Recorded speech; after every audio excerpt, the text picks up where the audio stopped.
Number 10, it might sound obvious, but number 10 is you think about why you're writing before you actually do the writing.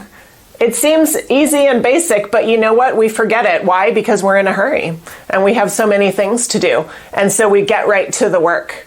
But it's worth that moment to think, well, what is my goal here? Both my informational goal, what am I trying to transmit or convey, and my relational goal. What relationship am I trying to maintain or build with my reader? Thinking about that ahead of time. All right. Number 9, you choose meaningful words over filler words. You don't say it is important to consider the many ways in which this might be noteworthy. No, no, no. You get right to words that mean things. You say who's doing things, what are they doing, what is actively happening. Number 8, when you're writing directly to someone, maybe in an email or something, you provide only what that person needs. Normally we might think, hey, I just want to provide what they need. And that's great, of course. But after that, stop. And that's the hard part. How do we not provide more than they need? So we often have to restrain ourselves to think, well, what do they need now, today? And maybe some other things I'll save for another time. Number 7, you start your sentences with strong subjects. Like we talked about earlier, you don't use filler words and you don't start a sentence with it is, noteworthy that, there are many reasons that. Instead of that, you go directly to strong subjects. Who's doing something? It's a person's name, it's a committee, it's human resources, etc. Number 6, relatedly, you use active voice whenever possible. Means kind of the same thing. You start with who's doing something, and then after that, you have their verb of what they're doing. As long as you're in that order, you're using active voice. Scientifically proven, easier to read for a reader.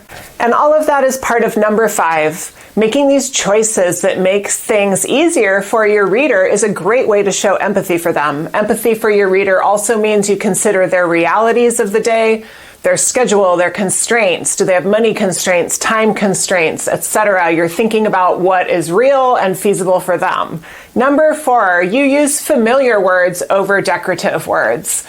Even if people have a great vocabulary, when we're stressed and in a hurry and have a million emails to read, familiar words will win every time. That's easier on our reader. It's often the most respectful thing we can do. The other risk, of course, with decorative words is alienating readers. So stick to familiar when we can.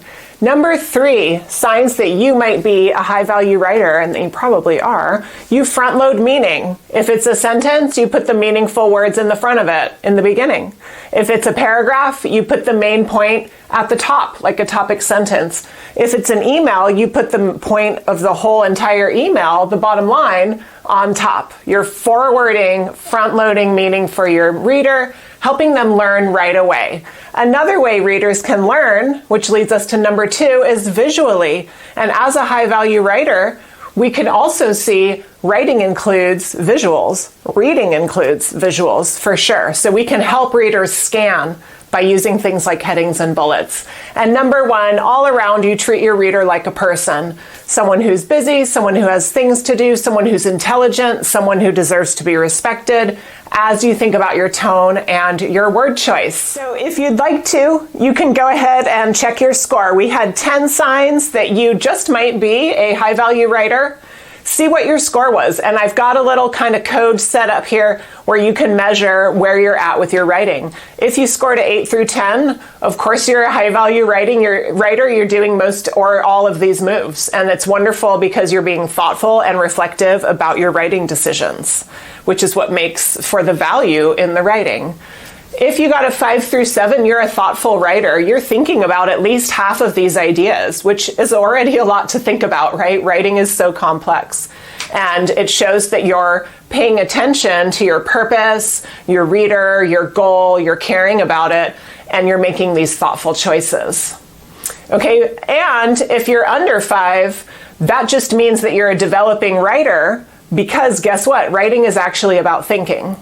We can all think, we can all write. If you feel like I can't write or I don't write well, that is probably a myth. that, might have been given to you along the way. There is not one right way of writing. There's only right for the situation. So I bet you're going to get there. Start trying out some of these strategies, okay? If you'd like to, friends, you can check back in 6 months, watch this again, see if your score raises by 2 points by summertime 2023.